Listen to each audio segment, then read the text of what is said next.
를 보내는 송년 주일입니다. 마지막 주를 어떤 말씀으로 여러분과 함께 만날까 고민하다가 내년도 우리의 신앙 목표가 따라합시다. 종교개혁자의 마음으로 신앙의 혁신을 이루는 해. 종교개혁자의 마음으로 신앙의 혁신을 이루는 해. 중세의 캐톨릭은 흑사병으로 초토화가 됐어요. 그런데도 하나님의 음성을 듣지 못하는 겁니다. 하나님의 뜻을 분별 못하니까 교회에 와서 사람들이 죽는 거예요. 아니, 웬 전염병으로 이렇게 우리가 죽어야만 되는가? 하나님을 찾다가 사람들이 죽는 거예요. 절반 이상이 흑사병으로 죽어요. 하나님의 뜻을 깨닫지를 못한 겁니다. 200년 동안 흑사병으로 복음의 숲을 이루어갔던 유럽이 정말 초토화가 됩니다. 종말이 오는 줄 알았어요. 그런데 그때에 하나님의 음성이 마틴 루터의 귀에 들리고 쯔빙글리, 멜랑톤, 깔뱅 이런 사람들의 귀에 하나님 말씀이 들려지면서 종교 개혁이 이루어졌고 그 코로나가 전 세계 팬데믹으로 고통을 겪고 있는 이때에도 하나님의 음성을 분별하지 못하고 듣지 못한다면 우리는 이 팬데믹 현상에 아마 중세만큼이나 큰 고통을 우리가 똑같이 경험하게 될 것입니다. 여러분에게 종교개혁자의 마음으로 신앙의 혁신을 이루어갈 수 있게 되기를 주의 이름으로 축원합니다. 생각해보면 느닷없이 우리가 코로나19 바이러스를 만났는데 사실 느닷없이 만난 것도 아니에요. 우리 교회 꽤 오랫동안 신앙생활 하시는 분들이 제가 한 6, 7년 정도쯤에 신앙의 위기가, 교회의 위기가 우리 앞에 도래 있다는 이야기를 여러분에게 드렸을 때 여러분이 아마 반문하셨던 분도 계실 거예요. 지금 우리가 최고의 복음화 수치를 이루고 3분의 1 정도가 기독교인이고 기독교 없이는 한국 근대화를 얘기할 수 없을 정도로 기독교는 깊숙이 우리 안에 들어와 있는데 교회가 문을 닫게 될 것이라고 신앙의 위기가 왔다고 목사님 그런 얘기보다는 좀 희망을 이야기할 수 있는 좀 축복을 이야기하는 그런 설교를 하시면 어떻겠습니까? 이런 요청도 있었어요. 저는 봉사로 교파를 초월해서 여러 교회를 다니면서 정말 종교개혁이 필요할 만큼 중세의 교회는요 이 가톨릭 교회가 구조적으로 어디 손을 대서 한 부분 고쳐서 고쳐질 수 없을 만큼 구조적으로 완전히 타락했습니다. 그때 흑사병이 하나님이 솔로몬과의 약속의 일환이라고 저는 봐요. 하나님 솔로몬에게 성전을 지을 수 있도록 허락하시고 성전을 건축하고 낙성식 때 하나님이 솔로몬에게 나타나 말씀합니다. 하나님의 이름으로 일컬어진 백성들이 그 뜻대로 살지 못하면 하나님은 하늘문을 닫을 것이다.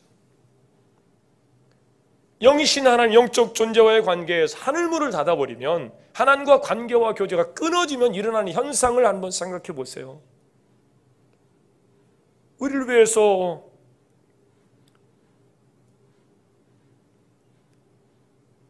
시냇가에 그 풍성함으로 우리를 인도하실 목자 되신 주님을 잃어버렸다고 생각해 보세요.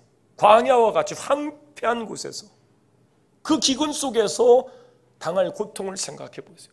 기근이 일어날 것이고 농사를 너희들의 지혜와 과학의 힘으로 줘봐라. 메뚜기 떼가 너희들의 모든 농산물들을 다 빼앗아갈 것이고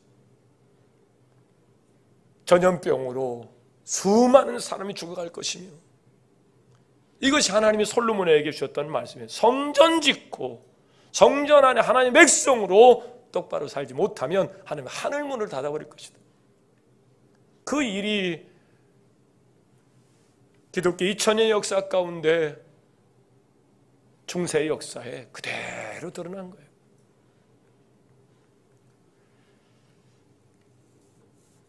역사를 주관하시고 생사학의 주권이 하나님께 있다는 사실을 믿는다면 이 일은 사실은 예견된 일이라고 해도 과언이 아닙니다. 짐승도 또 하지 않는 일들을 인권이라고, 성경에 반하는 이야기들을 법으로 입법을 하고, 기독교인들조차도, 목사들조차도 상상할 수 없는 인본주의에 빠져서 사람이 최고입니다. 하나님 말씀은 더 이상 지표가 될 수 없는 이런 상황 속에서 이 코로나 팬데믹 현상은 예견된 일이라 볼 수 있었던 일이죠. 생전 경험 못한 바이러스와의 전쟁을 치르면서 종교개혁 후 500년의 역사 안에서 그동안 우리가 가톨릭의 부정과 부패를 손가락질하며 개혁에서 나왔는데 지금 우리의 모습은 또 종교개혁을 이루어야 할 만큼 타락으로, 세속화로 가고 있는 거예요. 다 자기 소견에 옳은 대로 예배를 이야기하고 신앙을 이야기하고 심지어는 믿음까지도 하나님이 인정하는 믿음으로 구원을 받는 것인데, 내가 복음에 내 믿음 가지고 구원받는다고 생각한 거예요. 이게 이스라엘 백성이 가졌던 잘못된 선민의식입니다. 하나님께서 아브라함으로부터 불러세운 선민들, 그것이 하나님의 백성 이스라엘이었죠. 근데 그들은 하나님의 말씀은 지키지 않고 자기 소견에 옳은 대로 살면서도 이 선민의식만 가지고 걱정하지 마라, 하나님이 하나님의 사람을 보내, 선자를 보내서 회개하라, 돌이켜라. 그들은 웃기지 마라, 비켜라, 내 소견에 옳은 대로 살 테니까 더 이상 상관하지 말아라. 그들의 신앙생활, 이것이 바로 선민의식만 가지고 있는 유대인들의 사고였어요. 예수님께서 구원자로, 그리스도 교회의 통치자로 오시기 전 400여 년 전에 하나님은 이스라엘 백성들에게 회개를 요청한 적이, 이게 마지막, 예수님 오시기 전 마지막 하나님의 아브라함을 불러 세운 백성들에게 주셨던 마지막 경고였어요. 그들에게 준 성전에서 그들은 하나님을 만납니다. 그리고 죄를 사하기 위한 세리머니로 짐승을 잡아서 그 피로 자기의 죄의 문제를 해결하는 거예요. 그런데 하나님 말씀대로 하지 않아요. 자기 속에는 옳은 대로 합니다. 흠없는 재물을 사기에는 부담이 되고, 그러니까 저는 거, 병든 거, 훔친 거 그거 가지고 그 문화의 의식이 그런 제사를 드리면서 하나님 만나니까 의식은 행하되 하나님께 드려지는 제사가 아닌 내 하고 싶은 대로의 제사에 빠집니다.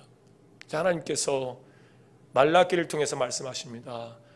얘들아, 예배를 회복하자. 예배는 영과 진리로 하나님을 만나는 것이죠. 내 하고 싶은 대로 하는 것이 예배가 아니죠. 예배를 회복하자, 예배를 회복하자. 하나님 것 도둑질하는 거 아니다. 예배를 회복하자. 이 말라기를 통해서 그들에게 그렇게 이야기하는데도 그들은 그 말을 듣지 않아요. 하나님은 말라기에게 이렇게 선포하십니다.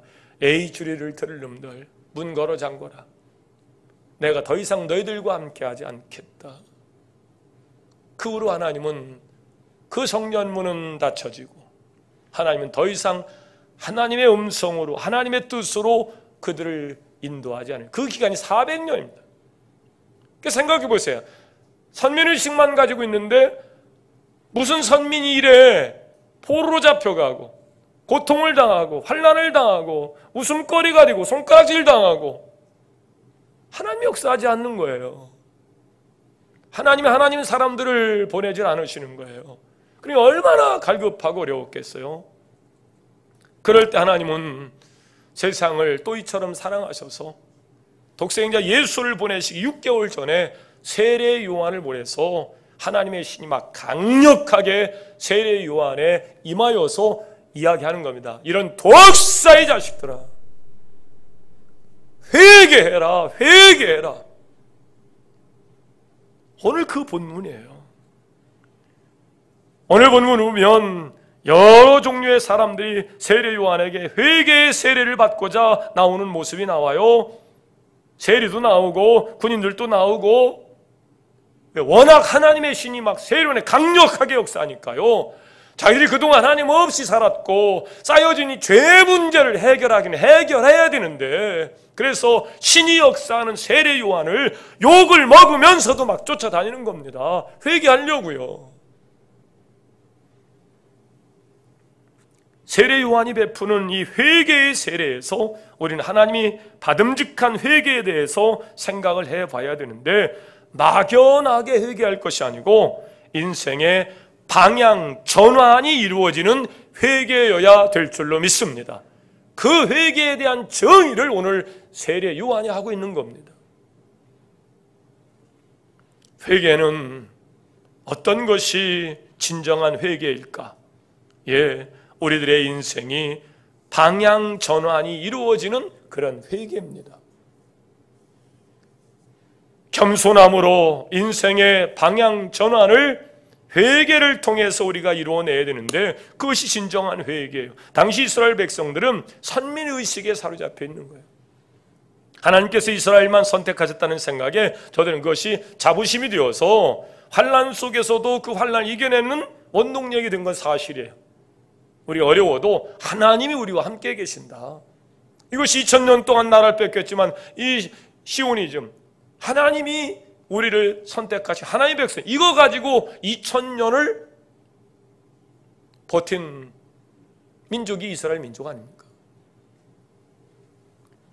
그리고 구약 역사를 통해서도 보면 하나님께서 저들을 도구로 부르신 것이 맞아요. 하나님 그들을 통해서 바벨탑 사건 이후에 열방으로 흩어진 그들을 구원하기 위해서 하나님이 이스라엘을 도구로, 통로로 사용하신 건 맞습니다. 그러나 사실 하나님께서 이스라엘이 특별히 뛰어난 민족이기 때문에, 아브라함이 정말 뛰어난 사람이기 때문에 아브라함으로 그 민족을 불러 통로로 사용한 건 아니거든요. 아브라함은요, 데라의 아들이에요. 우상숭배에 빠져있는 가문의 한 보잘것없는 사람이었어요. 근데 하나님이 은혜로 찾아오셔서, 생명을 들고 찾아오셔서 그를 아브라함으로 믿음의 조상으로 삼고, 아브라함이 이삭을, 이삭이 야곱을, 야곱 12 가운데 요셉을 통해서 애굽에 들어가 430년간 모세를 통해 그들을 끄집어내서 광야에서 훈련시킨 후에 가나안 땅에 보내서 하나님의 백성으로 일하게 하신 거죠. 그러니까 하나님께서 블레셋을 선택하셔서도 당신의 역사를 이루어갈 수 있어요.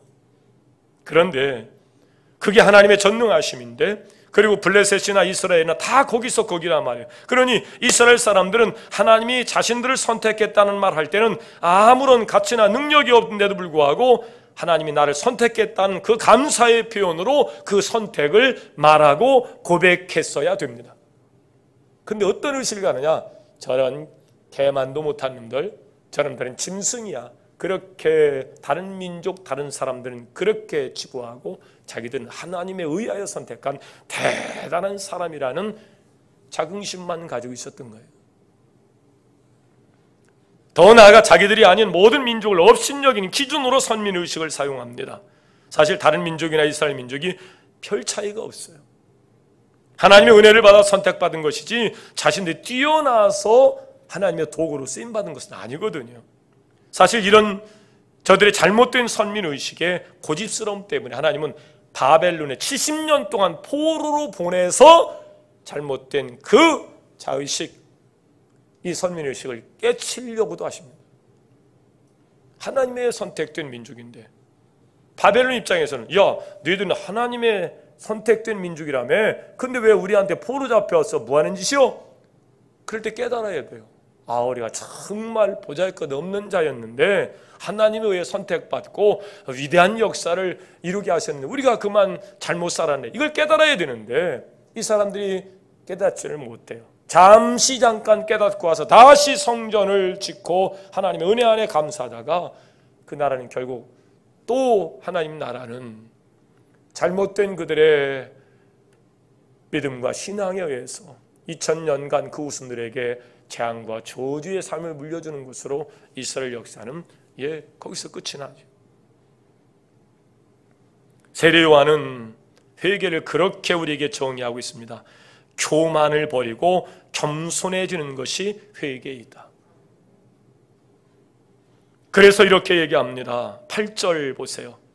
아브라함이 우리 조상이라 말하지 말라. 내가 너에게 이르노니 하나님이 능히 이 돌들로도 아브라함의 자손이 되게 하시리라. 하나님은 이 돌멩이를 가지고도 하나님의 백성 될 수 있어. 그러니까 뭐예요? 너희들은 돌 같은 놈들이야. 뭐 이런 이야기예요. 너희들이 뭐 대단해서 하나님이 너를 불러서 뽑아 세운 줄 알아? 하나님은 돌멩이를 들어서도 블레 사람들을 통해서도 하나님의 역사를 이루어갈 수 있는 것이야 라고 그들에게 얘기하는 겁니다. 저들이 갖고 있는 아브라함의 후손, 즉 선택된 백성이라는 생각에 날카로운 칼을 갖다 대고 지금 수술을 해가는 겁니다. 하나님 이 돌들로도 하나님의 자녀를 만들 수 있는, 정확히 표현은 이스라엘 위대하거나 뛰어나서 그런 선유로 삼는 게 아니고 반대, 오히려 가장 볼품없고 약한 자에게 하나님 우선적으로 먼저 너희를 들어서 온전케 하시고 하나님 없이 강한치 않은 자를 부끄럽게 하시려고 약한 자를 불러 사용한 거거든요. 그런데 저는 이것을 모르고 자신들을 높이는 거예요. 그래서 요한이 얘기합니다. 너희들이 돌보다 나은 게 있는가 생각해봐라. 하나님의 것을 구별할 줄을 아냐, 전도를 할 줄을 아냐, 헌신할 줄을 아냐, 나눌 줄을 아냐. 너희 돌보다 나은 게 뭐가 있냐. 지금으로 이야기하면 예수 이름으로 구원받았다고 자랑하고 다니지 말아라. 믿음으로 구원받았다고 얘기하지 말아라. 무슨 믿음이 너에게 있느냐, 너희 안에 무슨 예수가 있느냐, 이걸 확인시켜주는 거예요. 회개 안 하면 안 된다. 회개부터 해야 된다. 워낙 하나님의 신이 막 세례 요한에 강력하게 역사하니까요. 이 사람들이 그렇게 혼을 나면서도 욕을 먹으면서도 막 머리통 뒤밀고 세례 요한 앞에 회개를 회개하려고 가는 거예요. 그런 사람들을 향해서 세례 요한이 하는 이야기입니다. 이런 독사의 자식들아, 하나님 없이 400년 동안 살면서 쌓은 죄, 하나님의 신이 역사하니까 아이고 이 죄 가지고는 지옥 가게 생겼네, 이 죄의 문제는 해결해야 돼. 그리고 진노를 피할 목적으로 회개하려고 쫓아오는 그들에게 회개는 그게 아니다.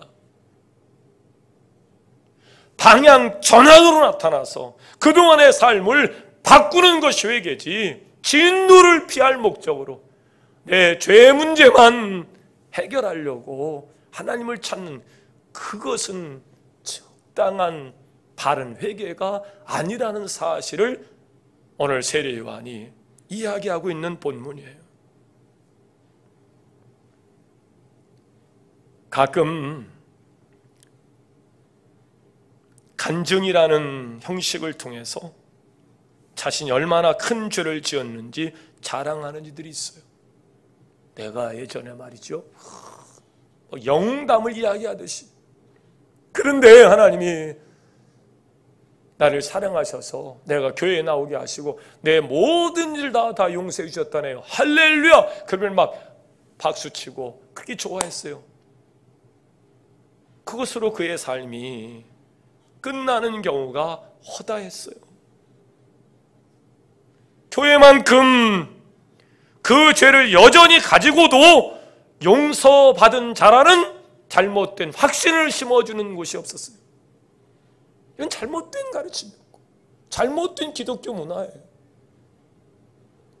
버러지같이 짐승만도 못한 죄를 가지고 살았던 나를 하나님이 구원하셨으니 그 죄를 용서하신 하나님 앞에 감사하고, 우리가 그런 죄 가운데 고통받은 사람들을 볼 적마다 면목이 없고 죄송스럽고, 그래서 이제껏 하나님 없이 내가 주인이고 내가 대장처럼 살았던 나의 삶의 문화가 완전히 바뀌어서 주님의 종으로서 은혜 받고 부름을 받고 세움을 받은 하나님의 종으로서 겸손히 사는 것이 회개 이후의 삶인 줄로 믿습니다. 그래서 은혜가 넘친다는 사람들을, 또 그 교회들을 들여다보면 도둑놈들, 사기꾼들, 부두덕한 놈들이 바글바글 대도록 이게 쇼인지 이게 코미디인지 모를 만큼 회개 이후의 삶이 심각한 구조적 문제에 사실 우리가 빠져 있었습니다. 복음으로 구원을 받고 은혜로 믿음으로 구원받는다는 이 사실을 잘못 가르쳐서 잘못 이해해서 종교개혁 이후의 500년의 삶 가운데 하나님 나라의 확장을 위해서 하나님 우리를 통해서 일해 오셨는데 구원받은 것에 대한 감격만 가지고 있지, 우리를 의롭게 여겨주셔서 죄를 씻고 거룩하신 하나님 앞에 의로운 자로 그리스도의 몸으로 접붙여진 자가 되어서 그 사명을 감당하도록 방향 전환을 요청하신 하나님의 음성은 거부한 채 진노를 피하고 면할 목적으로의 회개만 하나님 앞에 산 거예요. 이 세례 요한이 회개하자고, 나 회개해야 된다고 쫓아오는 그 사람들을 향하여 이런 독사의 자식들아, 뱀처럼 지혜로워 그러죠. 알기는 어떻게 알아가지고 진노는 피하려고 회개는 하겠다고 하는데, 회개의 진정한 회개는 겸손으로 방향을 전환하는 것, 이것이 진정한 회개라는 사실을 오늘 세례 요한은 얘기하고 있습니다. 여러분, 더 이상 우리가 성도라는 자만심과 교만에 빠져서 살면 안 됩니다. 성도이기 때문에 세상 사람보다 우월한 것이 아니고 세상 사람들이나 성도가 다 똑같은 죄인인데 하나님이 우리를 불쌍히 여기셔서 긍휼히 여기셔서 사랑하셔서 우리를 부르시고 세우신 것에 대한 감격을 가지고 우리는 겸손함으로 내 인생의 방향을 전환해야 될 줄로 믿습니다. 회개한 이후에는 사람이 달라지는 거예요. 하나님 없이 제 멋대로 제가 대장인 줄 알고 아나무인격으로 살던 그가 하나님 만나서 회개하더니 사람이 달라진 거예요. 겸손함으로 달라지는 거예요. 이게 회개에 합당한 열매인 줄로 믿습니다. 따라서 우리 안에 있는 성도라는 우월의식을 오늘부터 버려야 합니다. 우리는 겸손히 내가 세상 사람보다 나은 것이 무엇인가, 그런데 하나님 나를 의롭게 여기셔서 머리신 그리스도의 몸이 되게 하셨으니 감사함으로 겸손함으로. 두 번째로 진정한 방향 전환은 겸손한 가운데 합당한 열매를 맺는 것인데, 한국인 정서의 회개 그러면 마음에 감정적 고주가 일어나고 눈물로 통회하는 일이죠. 제 개인적인 경험도 그래요. 회개 기도할 때 얼마나 울면서 기도했는지, 하나님 앞에 죄를 고백하다 보면 두려움이 오죠. 왜? 죄에 대한 심각성을 깨닫지 못하다가 결국 죄의 결과는 하나님과의 관계의 단절이요 지옥인데요. 이런 두려운 마음이 하나님 나를 부르셔서 이렇게 여기시는 그 과정이 얼마나 감격스러운지요. 눈물 없이 회개 없이 우리가 인생의 방향 전환을 이룰 수 없기 때문에 눈물을 어찌 보면 회개의 중요한 표식이기도 합니다. 그런데 그 은혜를 깨달으면 눈물이 터지지 않을 수 없어요. 저 자신도 그런 경험이 있고 그런 회개를 했기 때문에 회개의 감정적인 부분이 있다는 것을 인정을 합니다. 그러나 그게 전부여서는 안 된다는 거죠. 우는 것은 지극히 작은 부분입니다. 본질적인 부분은 다른 데 있어요. 세례 요한 당시에 이스라엘 백성들이 요한에게 회개의 세례를 받는 것에 중요한 무엇인가를 느끼기 시작하는 거예요. 하나님 그동안 이렇게 하나님을 말하는, 하나님이 보내신 사람을 만난 적이 없는데 저 사람 하나님의 신이 역사하네, 뭔가를 느껴가면서 지금 회개를 통한 세례를 받으려고 막 쫓아다니는 겁니다. 사람들이 몰려오기 시작하는 거예요.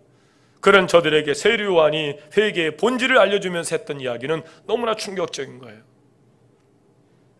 그래, 잘 왔다 회개해라. 그게 아니라 이런 독사의 자식들아, 누가 너희에게 일러서 장차 올 진노를 피하라 하더냐? 너희들이 회개의 세례만 받으면 다 되는 줄로 아느냐? 마치 우리가 울며 기도하며 이 죄 가지고는 지옥 갈 뻔해, 큰일 날 뻔했네, 하나님 감사해요, 이런 회개는 오늘 이 세례요한을 통해서 욕을 먹는 그 당시 이스라엘 백성과 똑같은 거예요. 이런 독사의 자식들아. 그러면 7절 하반절입니다. 그러므로 회개에 합당한 열매를 맺어라. 눈물로 끝낼 것이 아니고 방향 전환을 통해서 회개에 합당한 열매를 세례 요한이 요청하고 있는 겁니다. 그렇습니다. 회개의 본질은 행동이 바뀌는, 인생의 방향이 전환되는 것이 회개입니다. 생활에서 열매로 나타나는 것, 삶이 변화되는 열매는 하나도 나타나지 아니하고 진노를 피할 목적으로만 눈물로의 통해의 자복은 의미가 없게 세례 요한은 그들을 가리켜 독사의 자식이라고 이야기하는 겁니다. 방향 전환이라는 것이 그렇게 대단한 것 아니에요. 그럼 어떻게 할까요? 회개했으니 목사가 될까요? 장로가, 선교사가 될까요? 아니에요. 오늘 11절에 보세요. 그 회개에 합당한 방향 전환이 그렇게 어려운 것이 아니라는 거예요. 11절 말씀입니다. 시작. 대답하여 이르되 옷 2벌 있는 자는 옷 없는 남자에게 나눠줄 것이요 먹을 것이 있는 자도 그렇게 할 것이니라. 회개에 합당한 열매가 그렇게 어려운 것이 아니라는 거예요. 근데 그렇게 어려운 것이 아닌데도 불구하고 싸구려 회개에 빠져서 눈물로만 내가 당할 진도를 피하는 것으로만 회개를 이해하니까 그리스도의 몸으로 우리를 불러서 나눠듣고 섬김으로써의 교회적 사명은 우리의 몫이 아니라고 생각한 거예요. 그때 세례 요한이 그들의 마음을 하나님이 주신 권능으로 들여다보시고 그들을 꾸짖는 겁니다. 이런 독사의 자식들아, 지옥 안 갈로만, 지옥 안 갈 것으로만, 진노를 피할 것으로만 회개하려고 쫓아다니는 독사의 자식들아.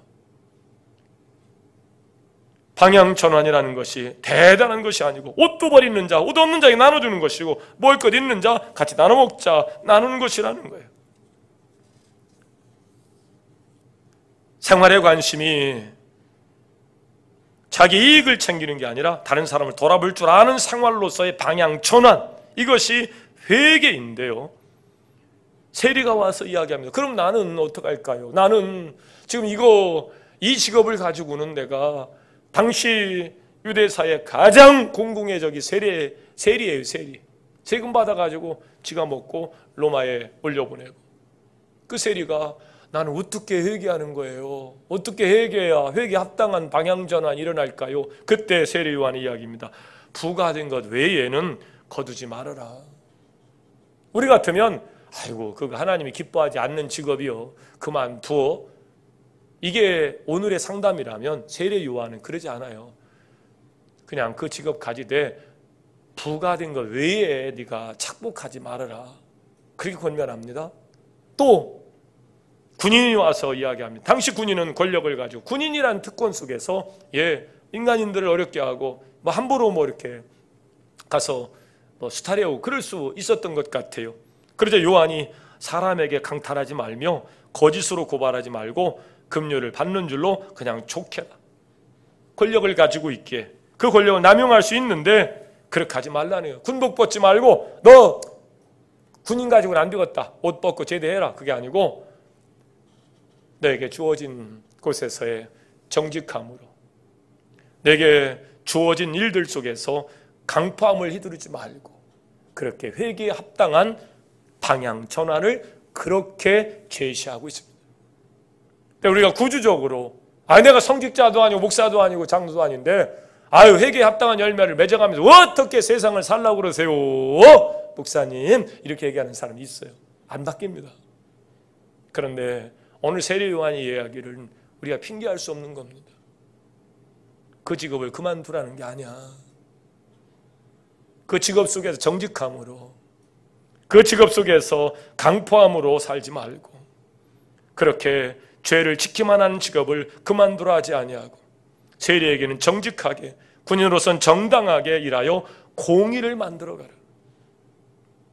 현대인도 마찬가지입니다. 성도들이 진정한 회개를 했다면 자신이 처한 자리에서 정직하게, 정당하게 자신이 감당해야 할 부분을 정확하게 감당하는 모습으로 열매를 맺어야 됩니다. 그것입니다. 삶에서 하나님의 의의를 이루는 열매 없이 회개를 이야기하는 것은 진정한 회개가 아니기에 세례 요한이 우리 앞에 있다면 똑같이 얘기할 겁니다. 이런 독사의 자식들아, 그 죄로 너에게 임할 진노만 피하려고 그 죄를 회개하느냐?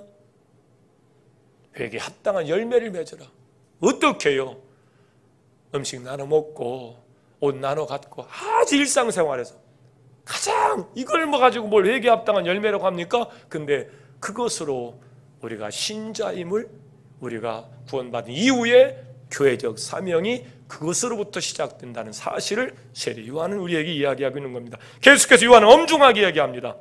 근데요, 언제부터요? 저도 나이가 있는데 가장 중요한 때인데, 이때는 좀 눈 좀 감아두셨다가 내가 무릎에서 바람나고 이제는 좀 욕심이 살아요. 그때쯤 내가 회개에 합당한 열매를 맺으며 살면 어떨까요? 그때 세례 요한이 이야기합니다. 도끼가 나무 뿌리에 얹어졌으니 열매 맺지 아니한, 회개에 합당한 열매를 맺지 아니하는 나무마다 찍어서 불에 던질 것이다. 하나님이 400년 동안 하나님의 말씀이 없었고 하나님의 사람을 보낸 적도 없으시다가 예수님의 공생에 앞서서 세례 요한을 6개월 먼저 보내서 주의 길을 예비하며 회개하라고, 400년 동안 하나님 없이 살았던 열매 없는 너희들의 삶에서 돌이키라고 강하게 압박하며 주신 말씀이 오늘 이 말씀입니다. 보라, 지금은 은혜 받을 만한 때요, 보라, 지금은 구원의 날이로다. 하나님 우리에게 이런 절차를 거쳐서 참된 회개에 합당한 열매를 요청하고 의로운 자가 되어서 거룩하신 주님과 접붙여져서 교회가 되게 하시고 그 사명을 감당함으로 말랐기 때부터 예배를 회복하지 못하고 하나님과 구별하지 못하고 자기 속에는 옳은 대로 살던 그들, 하나님 그들에게 다시 찾아오셔서 회개에 합당한 열매를 맺으라고. 사랑하는 여러분, 한 해가 바뀌기 전 지금은 우리가 회개할 때가 맞습니다. 은혜 받을 만큼, 은혜 받은 만큼 하나님과 사람 앞에서 겸손해진 것이 회개이고, 우리가 서 있게 하신 이 자리에서 세리는 정직함으로, 군인은 공의를 이루어가는 일들로 공평하게 회개의 열매를 맺는 그 회개에 합당한 열매를 오늘 하나님은 요청하십니다. 만약에 우리가 이런 종교개혁자의 마음으로 신앙 혁신을 이루어가지 않으면 영원히 코로나는 우리가 사는 세상에 종식되지 않을 겁니다. 역사는 반면교사로 우리에게 교훈하고 있습니다. 1, 2년이면 끝날까? 회개치 못하는 그들은, 종교개혁자들이 복음을 들고 나올 때까지 200년 동안 그들은 흑사병으로 죽어갔습니다. 그렇기 때문에 우리는 정말 종교개혁자의 마음으로 신앙의 혁신을 이루어서 세례 요한으로부터 시작된 회개, 단순히 내 죄로 하나님 앞에 진노받을 일들의 회개뿐만 아니고 회개 합당한 열매로 나눠 돕고 섬기시면서 신자의 향기를 만들어내는 방향 전환이 이번 주간으로부터 새해를 맞이하는 여러분의 심령 가운데 임할 수 있기를 주의 이름으로 축원합니다. 화평방송 구독, 좋아요 부탁드립니다. 감사합니다.